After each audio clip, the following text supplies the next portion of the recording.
Wow, that countdown clock really gets me going. That music's pretty good for how mellow it appears at first. But yeah, good little Get a little setup. grooving. Get a little grooving. Yeah, Hey, everybody. it's been a minute. Welcome back to Watch Me Work. It's been a year. In Top Shot time, yes. In regular time, probably 6 months. Yeah, in the digital Actual space. time. In the digital space, weeks, it feels like it's been a year. For good reason, though. One of us, I won't say who, but one of us, me, was without a tech setup for quite some time. So I finally have a device back. Finally have a computer and a setup. So it's nice to be back. It's nice to be plugged in again. I was plugged out for so long that I feel like I missed a lot of stuff. Plugged out versus unplugged. Right, plugged out. Yeah, you were plugged out. Yeah, for sure. Different from unplugged. Right. She was actively trying to be plugged, but was plugged out. I was plugged out. Somebody, plugged me out. Yeah. They didn't unplug me. They plugged me out. No. She wasn't unplugged. She was plugged out. She was restricted from being plugged in. So that's for sure. Yeah. Unplugged sounds intentionally off the grid. Yeah. Whereas plugged out is like forced against your will. Yes. Unplugged. You know what I mean? But luckily for me, she still had access to other electronics and technology. So she was still able to tune into some NCAA women's basketball and try to get in line for pack drops and all of those things that happened in the last, I guess, couple weeks. It's probably been a couple weeks since we've been live. It feels like an eternity, though. I know. I can't even remember where we were before. I know there was one pack drop. I think only one since we were plugged out. I did secure a pack, opened it on Top Shot Takes. If you're interested, you can go check out their recent stream. It wasn't great, so I don't have a ton to report on that. It's okay. It was only we also have pre-order packs that we should get an update on this week. Oh yeah. I hope those are good. I feel like my pack luck has been pretty good so far, but anytime I get a pre-order, holy cow. Yeah, I mean, while I was plugged out, I did. So, okay, here's the story, right? My device shut down, and I took said device to the specific manufacturer. I won't name them, but I took it. We've already named it on a different episode, so it's probably fine. But I will Cook. I was just gonna say I'm gonna time how long it takes for you to reveal what the manufacturer's name is somehow, and it already happened. So it's Apple. Come on, Tim Cook. This is like the third time I've had a problem with my same laptop. It's okay though. Everything's good now. But it was the day that the rare drop was happening, right? And they opened up the waiting room an hour before. I was running down to take my computer down to the Apple store. And so I did the queue from my phone, right? Which I haven't done before. And now I feel like I might do that every single time there's a rare drop, because I got a really low queue number and was able to get one of those packs. Yeah, I think you're of the rare packs that have dropped while you've been an active user. I think it's only been like 2, but I think you're 2 for 2. Yeah, I'm 2 for 2 now. A lot of people. I don't think that's true for a lot of people. So that's pretty great. I do think, and I should have probably checked this before we went live. So my bad. I'll be better prepared with Top Shot News next time. But I do think there's some sort of like rare or legendary drop coming soon, and that they are going to have some restrictions on who can enter those based on you being how active you are kind of as a user. And they said most people who have been collecting and are sort of in it for collecting should be fine.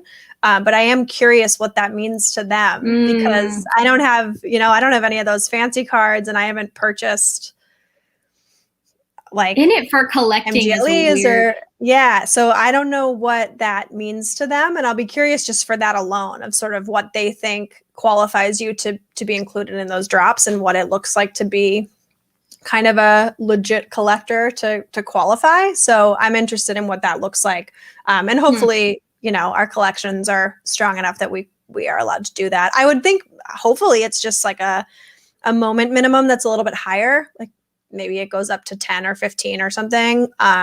Or maybe it's that you had to be in the line for a certain number of drops or some combination of things. But yeah, I'll be curious what that is.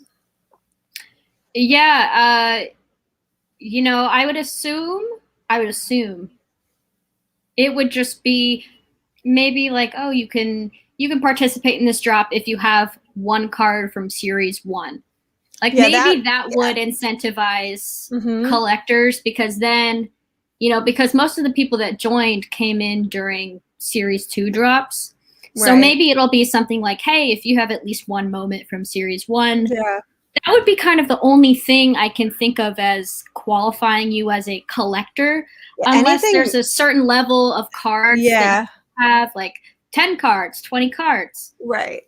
I think anything more than asking for series 1 restricts people financially. I think they have to set up like parameters that feel fair to the average user. And I don't know if most of the people that just got in a month or two ago would. I think a lot of people bought series 1 when the market dipped, but I don't know if that's everyone. And I don't know if there's going to be a ton available. If that is what they roll out, then people are going to put theirs on the market to try to sell. And there's probably some options for that.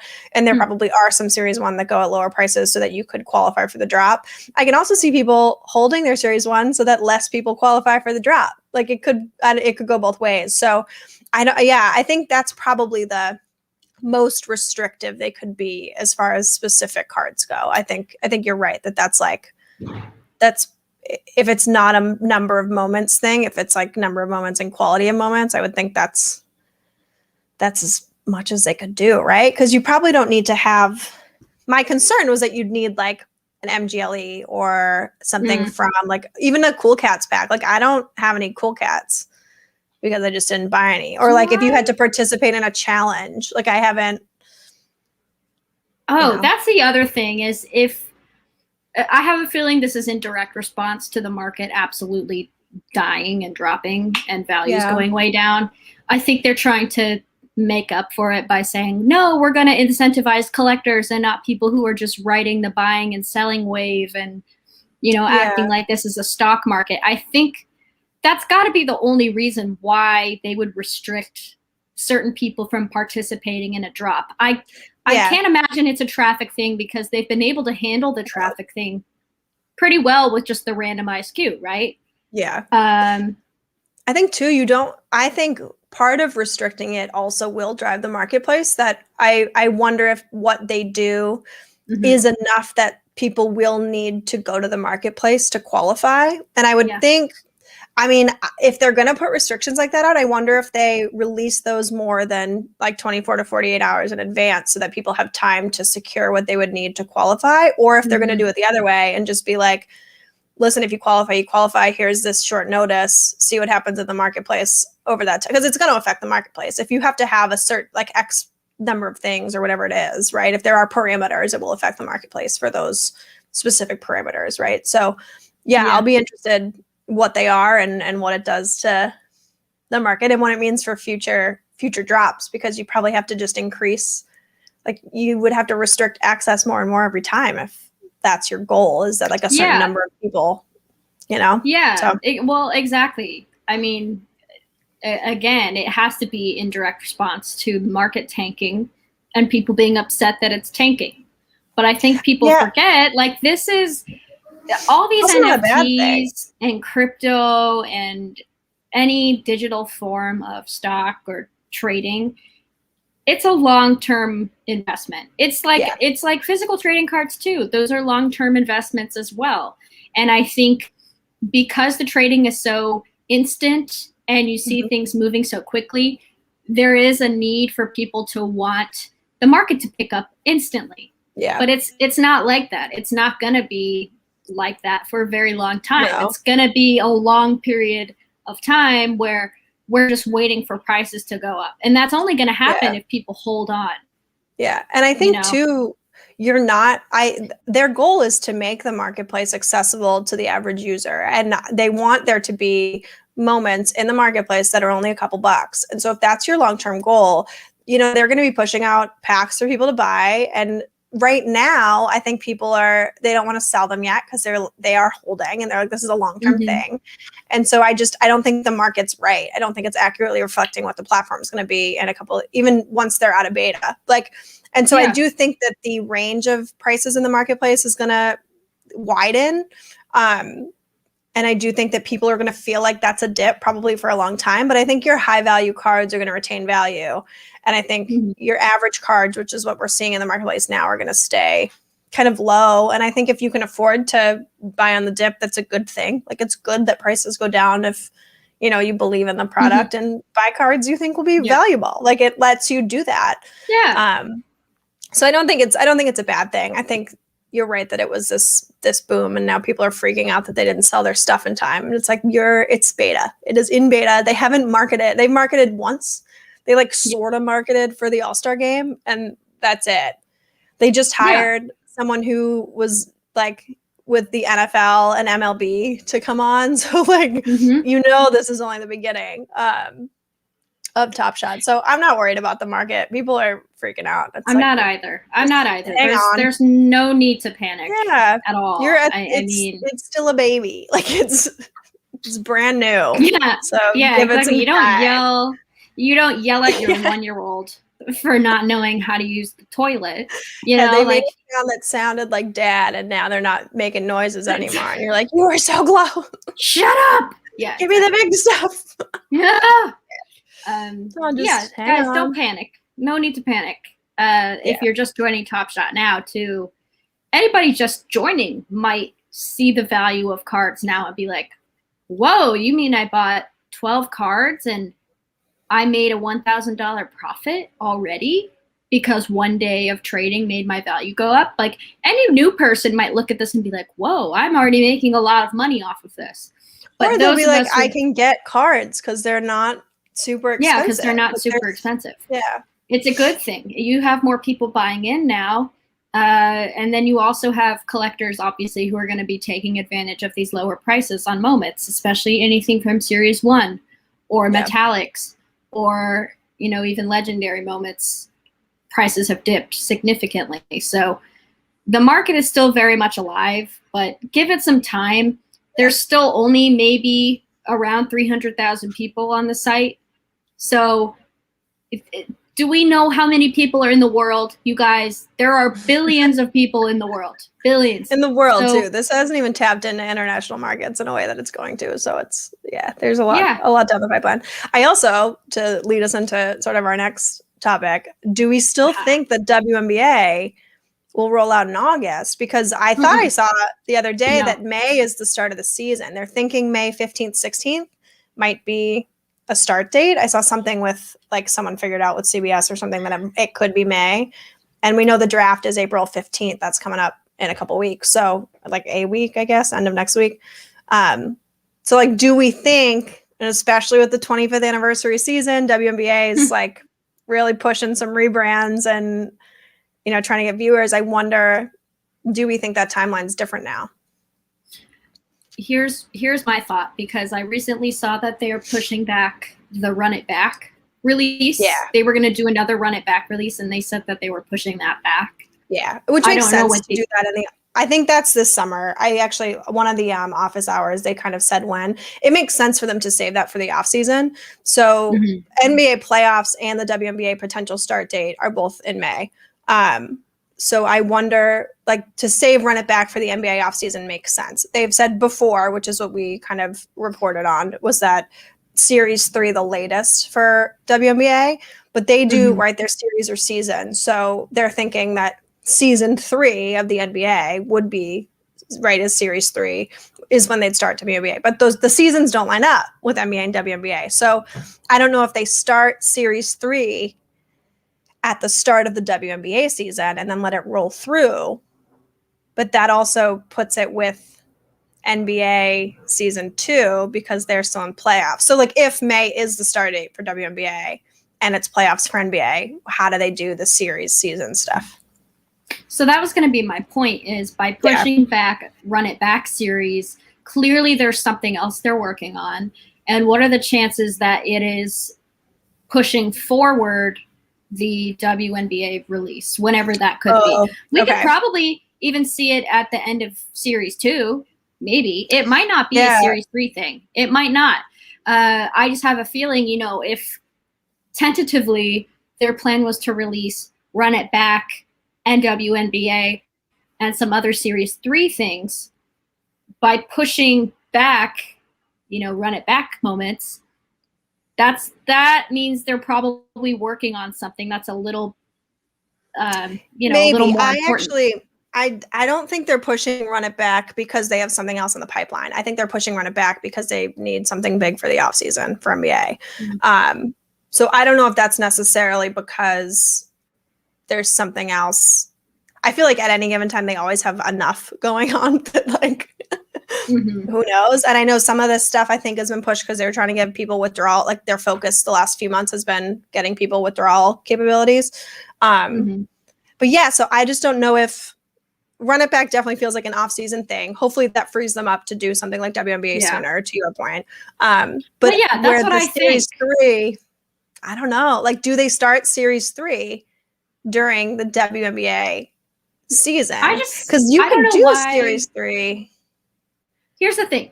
I get what you're saying. Like, maybe it's not because they're making WNBA a priority, but because you have playoffs at the same time. Exactly.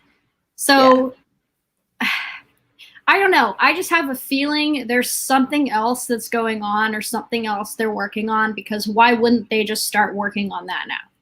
Run It Back moments, in my opinion, shouldn't be that hard to create or start selling. So, and you're right. Like, it could be saved for the off season when there's kind of a lull. There's nothing to do. That's what they're going to do this summer.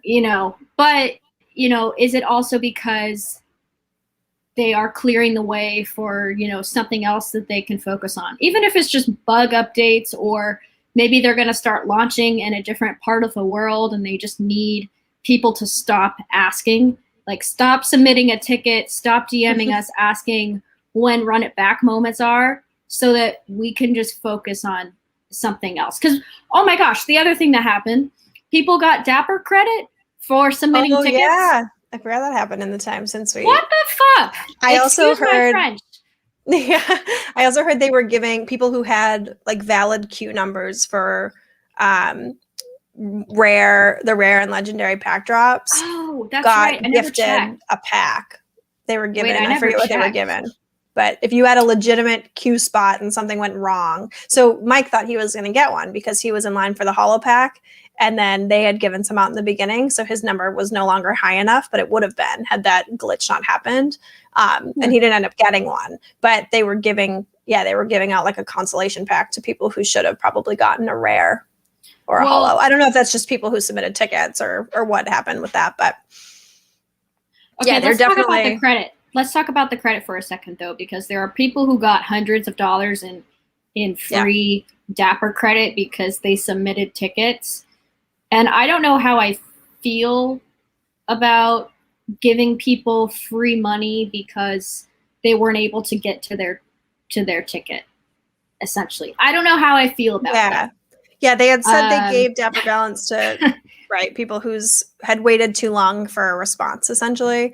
I do think, and maybe they've done this in office hours. I have to go look. But I also feel like we would have seen this just on our Twitter feeds probably if they had addressed this. But more transparency on how they chose dollar amounts and why that was the compensation for a ticket like that. Mm-hmm. So like if you went to purchase something or were selling something and then tried to pull it and then couldn't, and then like you basically lost out on X amount of dollars because of that, then I can see that. That makes sense to me why the numbers vary and why some people got it and some people didn't. But I would love to know the thought process behind who gets what amount and why. I do think I don't like it. I don't like it. It wasn't consistent. I would understand if they gave every single person who submitted a ticket and it went to no response, right? Give them all $100, call it a day. I would get that. But Yeah. the fact that the dollar amounts were varied sometimes by hundreds of dollars Yeah. is weird to Yeah, me. also as a PR move, just feels like maybe there's other stuff. I don't think they needed to do anything with not to support tickets because you're in beta and like it's people a need to get nice it. gesture, Like, but it's a weird it's a weird way move. of doing it. Yeah. And I don't know if anybody out there was able to get Dapper ballots. I didn't. I did submit a ticket a while back that didn't get responded to, and it was regarding a transaction. A card had dropped to a really low price. I had tried to buy the moment. Something in my account said that I succeeded, and then later I got refunded my money and didn't have that moment anymore. So I have submitted a ticket before. Yeah. But never got a response. So what kinds of claims are people sending in, that didn't get a response and then merit more money to be put into their account? Like what levels of tickets merit getting more money into your account? Right. That's what I'd like to know. And maybe they've talked about it because I'm sure other people were pissed as well. I'm not upset that I didn't get money, but I'm just confused as to why certain people got $400 or $15. Yeah. It seemed to be weighted weird. Yeah, and that we don't know why that was is odd for they've been so transparent. So I don't think that's anywhere. I do think we would have come across it, but I'll be curious if they address that soon. But yeah. And we'll see. So much we'll has see happened. we'll see if that continues moving forward. I mean, it's an interesting. It feels like a one-time. And if it's because you didn't get to customer service stuff in time, they hired more people for that. Yeah. That's part of like what the focus is right now, right? And probably why we haven't seen as many pack drops, because we know they're focusing on like hiring to round out their team over there. They got it. They need an East Coast. Do they have an East Coast office, or is it just? I thought someone is based. I thought there were people based in New York. I'm sure right now with the pandemic and stuff, you can probably be more remote. But I wonder if at some point they kind of consolidate. But I would think they also had keep both. They also had people fill out. You and I filled it out. They had like a creators opportunity Google form. Do you remember when they had that up? Yeah, where you could submit to. What happened with that? Are they still working on that? I haven't gotten. They may have done stuff. I think that's people they pull for the pack drop lives. I think they have probably done something with that, and probably just for them as they roll out and get bigger, they just like now know who's. It does seem like they're watching people's lives and trying to see who's talking about what, and we're excited for the WNBA drop so that we can zone in on both. But I mean, I'm hoping WNBA starts Series 3 and that it then rolls into the men's season, and that maybe they could do Series 3 starting with WNBA while they finish out Series 2 NBA. I think it makes sense. Like you can still have Series 2 NBA and you can start Series 3 and you can say we're starting Series 3 with the women and it's rolling into the men's Season 3. Yeah. Like I think you could make the women's be the start of Series 3 and then continue it through next season. And you could also release Series 2 stuff and that people would understand it. But like I think Series 3 is women's for now, and then it's going to become men's when their season starts. Like I think that works. I'm hoping that's what's happening. Otherwise, we're waiting until basically the end of the women's season. Exactly. For their moments. Exactly. And so I don't know. So yeah, I wish they would like sneak some of the W into the Series 2. That would be my hope, is sneak a couple drops into Series 2, because number one, then those WNBA cards are going to be higher value later on because they're a 2 and not a 3. But also, it does give people a preview / incentive to then watch WNBA and be more invested in the league as they're playing their games. Like you said, it would suck to have their moments come out, after they're done playing. That doesn't seem as fun.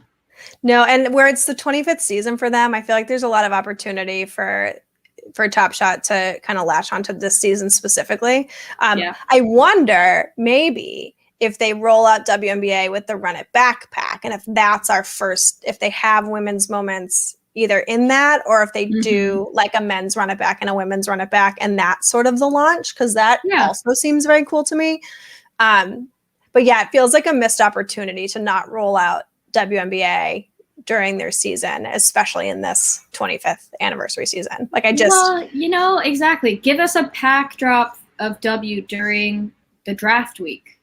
I mean, maybe they do. Like maybe they are gonna do something. Maybe we get teasers next week about it, but it's hard to tell. But with the WNBA, like the jersey rebrands and there's so much marketing push, there's so much happening. It just slots in so perfectly, and I know they're aware of that. I really want to know what their plan is. I would love for them to give us some more on that. But maybe, I do think maybe in the next month we get some of that info, but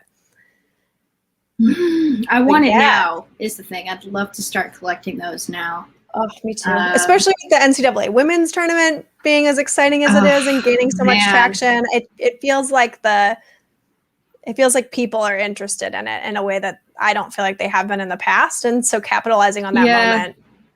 Maybe this is just my own biased opinion, but I feel like people have been way more plugged into the women's tournament than they have the men's this year, because the men's has already been pretty wacky.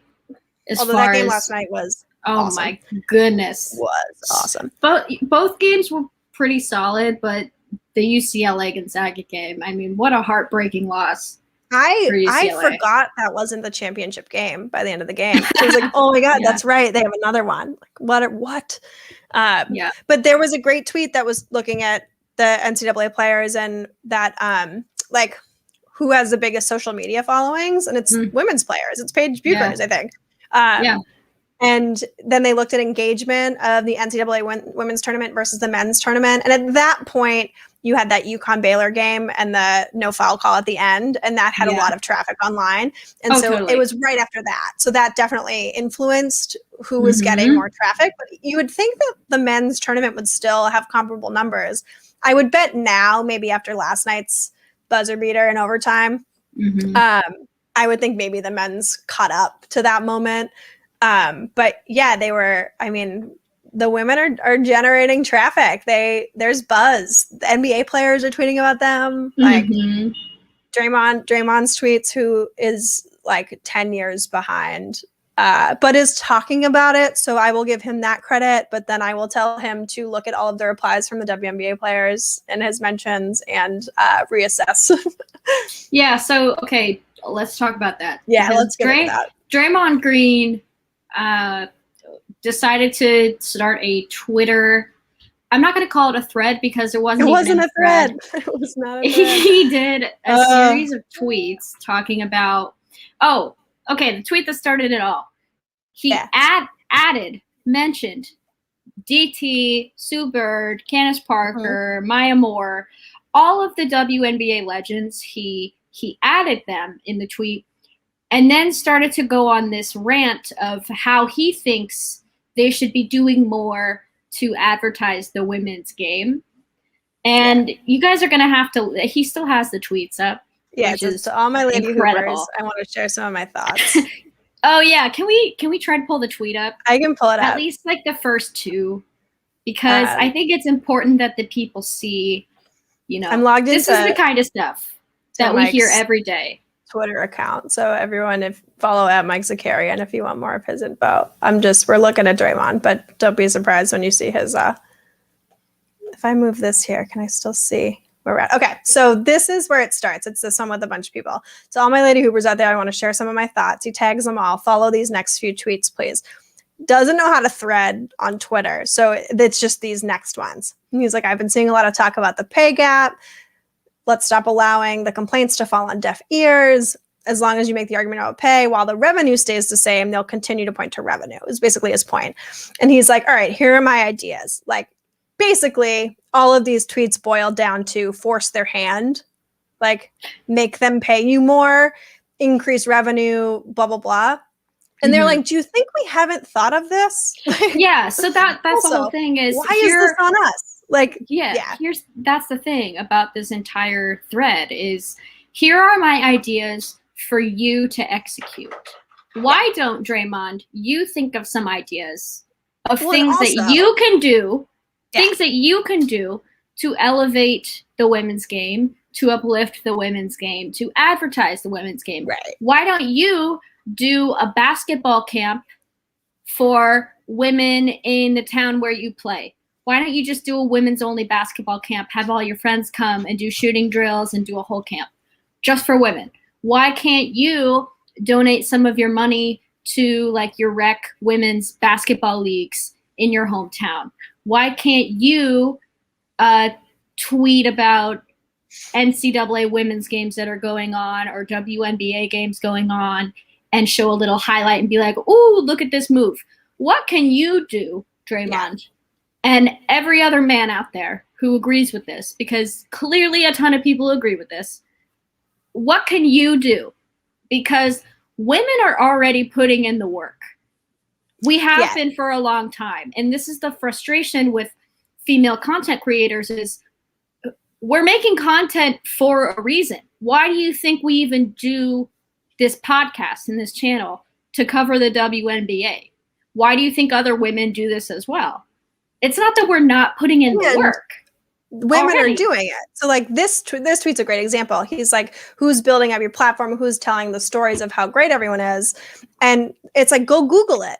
Because people replied with all of these different resources. Sue Bird, I think, has founded, I think it's called Together. It has the X in there. Like Windstarter is one that we've seen a lot, even interacting with us. Like there's her Hoop Stats is someone who's putting together, you know, and these I think are ones that weren't even told to Draymond that we're just familiar with. But there are like, look it up. Google it, follow those people. Like clearly the only people he follows are the women's basketball players and not closely enough to know that they've started these things themselves. So that was most of the replies to him. Right. And yeah, he went on and on. I mean, all of these are about this same thing. And people are making the content. My response to him would be, it is his job to absorb the content that's being created and to also share those stories and those content creators that are actually doing the work. And it's also really brave to tag the greatest women in the game, to tell them what they need to be doing, what more they need to be doing. I think it's brave and offensive that he did that. Also, this was I need a tutorial on how to make it a thread was how this ended. And it was just the button on the whole thing. Very funny. But yeah, people did a good job replying to Draymond. You should go check out, DT did a great job. Oh no, it was Sue Bird, I think that replied to him more often. Yeah, she did a great job pointing him in the right direction. And some people also did a great job saying, you know, hey, be careful not to put the blame on us. We are doing this. Like, go do the research. Go take a look. And so I do think Draymond was taught appropriately by people who are more actively even doing the work than we are. So watch them work too. But there are people out there doing this, and it's nice that he's thinking about it. I think that's a good first step. But to 100%. Your point, like, what can he do? He needs to do something. Yeah, he needs to do something, and not just him. I mean, there are so many men who do the broadcasts, like Charles Barkley, Shaq.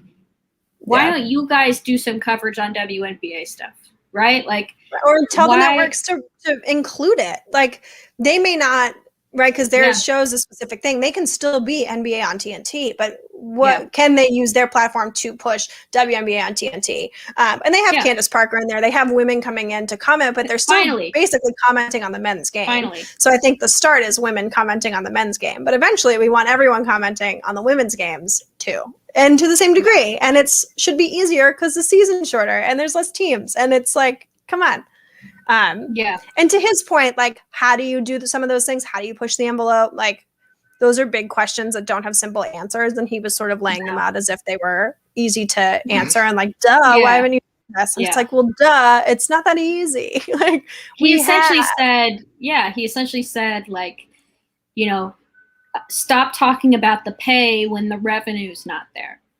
And then he's like, push the envelope. It's like, I need some tangible push the action envelope with the draft. Okay. He's like, don't let these places call women empowerment and let them get away with it. And it's like, but if you need their money and then you say you're going to withhold your stuff, and like, they can't, it doesn't work. Like, No. it's this double-edged sword where he's like, don't let them say women empowerment without giving you something in return. And it's like, well, we want them to give us money and like help our revenue and promote our stories. So like we can't really hold things like how much negotiating power do these women have given what he is already laying out? And it's like you have to, and I think part of it's twisting it to showing people that like the women's game is a huge investment opportunity. I think the NCAA women's tournament is showing us that in a way that maybe we haven't had before. I think these young girls coming up, people are already excited about, and where we have to wait 3 or 4 years before we see them in the league. Like people are talking expansion,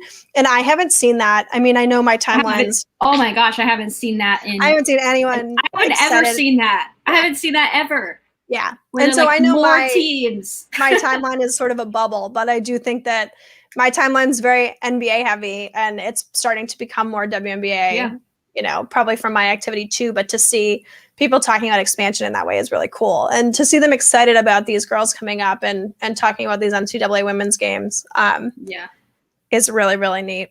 And so fun. It's been so fun. It's been such a good tournament too. And it's going to make the draft more fun in a week from now, Yeah. It's been a great tournament. Yeah. And I guess, I could spend all day picking apart the specifics of what Draymond said, but the fact of the matter is women are putting in the work. Yeah. But there at a certain point needs to be men.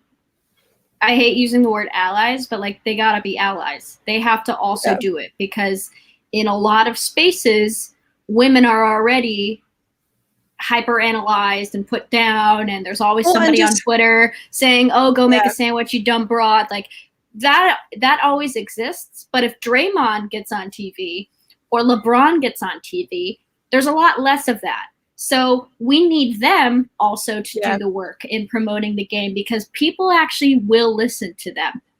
Right. And they just have bigger platforms. They have more opportunities to do it. Massive. Yeah, exactly. Yeah. So, but it's an exciting time. I did love seeing DT in the Space Jam trailer. Oh my as God. A white mamba snake. Because Kobe called her White Mamba. It's so good. And I think that's something, right, where we are sort of seeing some of these things that are going to improve the women's game, right? And that's including greats like Diana Taurasi in Space Jam 3 and like letting her be on the Monstars with people like, I think it's Clay and Dame or like the other, there's a couple of the other Monstars. But including a WNBA player, and that is huge. I think it's amazing. And important. And I think that's one of those things that builds excitement, right? If someone doesn't know who she is yet and then goes and sees Space Jam and they're like, wait, they included all of my favorite NBA players and there's this also WNBA players, she must be really good. And so I think it does build that interest that way too. And so it's cool to see a lot of those things happening. It feels like it's been happening so fast. Like, it seems like one thing after another. I mean, I haven't seen this much women's basketball coverage, even just point blank women's sports coverage back to back in such a long time, maybe ever. I mean, really the only other times you see this kind of coverage on women's sports is during the Olympics when there's gymnastics and softball and, women's volleyball. Like that's the only other time where you see it. And now it's almost weird, the last couple weeks of watching the tournament and turning on ESPN Maine and seeing an NCAA women's game. Yeah, it's cool. I actually saw something too that talked about the ESPN basically purchasing rights to these college sports. And the package that includes NCAA women's has like volleyball, I think hockey, it has a bunch of other stuff. But the NCAA women's tournament is the highest revenue stream of that package. Like it is that tournament that makes that TV package worth it for ESPN. And so what I was saying is that, NCAA women's should basically charge more for that, especially after this season. Oh, yeah, like now there probably is more demand. So like maybe don't rope it in with that package deal because that piece of the package is what makes it worth it anyway. So you could probably pull that out and say, no, we know this is worth more on its own. Like we probably don't need this to be with all this other stuff anymore. And so I wonder, agree. Right? Like who's showing those games next year? And is it someone different? Because they also have the locked in guarantee that people like Paige are going to be still playing for UConn next year. Like they don't get to go to the draft early. And so they know who we're watching for the next couple years. And like, even if there is expansion, it's not going to happen this year. No. Right. So like, we know we have another year of like UConn versus Iowa, probably. Like we have these, we have these matchups down the pipeline. And so it really does give them some bargaining chips, I think, for that kind of stuff. So it'll be cool to see. Because we've seen and we've talked about how much people like Caitlin Clark, Paige Beckers have really brought a lot of attention to the women's game. They are changing the discussion around the women's game. Yeah, I think Sabrina Ionescu started Sabrina that a little was bit. the first. Yeah, Sabrina was definitely the first, but and then COVID, that came Sabrina's senior year. Yeah. So the fact that there are freshmen setting records and have a skill set that is totally unlike anything that women's basketball players have been able to do before. Just they're shooting from longer ranges. The ball handling is insane. And they play like NBA guys. I know. Well, and to have people like Paige, who has gone, I think, to Steph's basketball Curry's camp. Like, there's photos of her with Steph Curry. There's photos of her with Karl Anthony Towns. Like there's a connection to the NBA through their camps with these players too, that I think is really cool, that I think we'll see more of. I think they will kind of tie in those storylines with their training and having sort of this NBA training too. I think that's kind of another piece of this as well. But man, getting to watch Paige for the next few years is going to be fun. Listen, there's not a lot of, but I know that her being a freshman and winning all these awards probably bothers some people. I think she deserves every one. Yeah, I think she's great. Yeah, she deserves every award she's getting. She deserves it. And I don't care what anybody else says, but you cannot deny the fact that just her alone has heightened the conversation around the women's game times 5 this year. And to have someone like Caitlin Clark, who is also incredibly talented, be another name in the conversation, and have, I want to say Caitlin Clark was the lead point scorer, wasn't she? I feel like she may have had more points per game than Paige even. And so she did for the season. Yeah. And so to have these two dialogues existing, and to have sort of this underdog in Caitlin Clark, who by all other accounts is not an underdog by any means. And then to have people like, I always feel like is it Azzi Fudd? Azzi Fudd. To have Azzi coming up for UConn next year, right? Yeah. That team's going to be dangerous the next 3 years. Like, I think it's probably good they lost this year. I love a Paige chip on her shoulder. I hope she comes out guns blazing next year because of it. I think in terms of her UConn legacy, there's something really cool about losing as a freshman and then probably never losing again. Yeah. Which is a real possibility, especially with the team that we think they'll have they're so year. Young too. This is not by any means a UConn stan account, but it might be in a couple years. That team is all freshmen and sophomores. They did not have any seniors on that team this year. And a couple juniors who might, I don't know if they've declared. They have a couple weeks to decide since they just finished. But I don't know who they have that's 22. Any UConn players declare for the draft yet. I've really only they probably wouldn't yet, because they get, I think, although maybe not 2 weeks now. Maybe it's just 2 days. They get a couple days from when their last game ends to decide. So they wouldn't have decided yet. I'm pretty sure the NCAA gave a lot of people one more year of eligibility because of COVID. I feel like we will see a lot of even seniors taking advantage of that. Now, of course, like people like Dee Dee Richards and Chelsea Dungy, who are declaring for the draft, like they're ready. Yeah. They're superstars in their own right in that class. They definitely should declare for the draft. But again, there's not a lot of spots. There's only 12 teams, right? Right. Really, each team only has a 12-person roster. And so many people in the W right now are at that superstar level and not really leaving. So it makes you think, how much room is there really for people the next 2 years. Yeah. There's nobody on UConn that could declare that jumps out at me to declare. I don't know if any of them, I don't think it makes sense for them to do that yet. No. Which, by the way, there's another UConn player, Nika Mule. Nika Mule was injured for the first part of the tournament and then came back in that last game against Arizona. Oh, right. Yeah, she did pretty well. She did pretty well. You know what? She's actually a really fun point guard to watch, really fun guard to watch. She's somebody I could see. I don't know if she's a freshman or a sophomore. I think she's a freshman.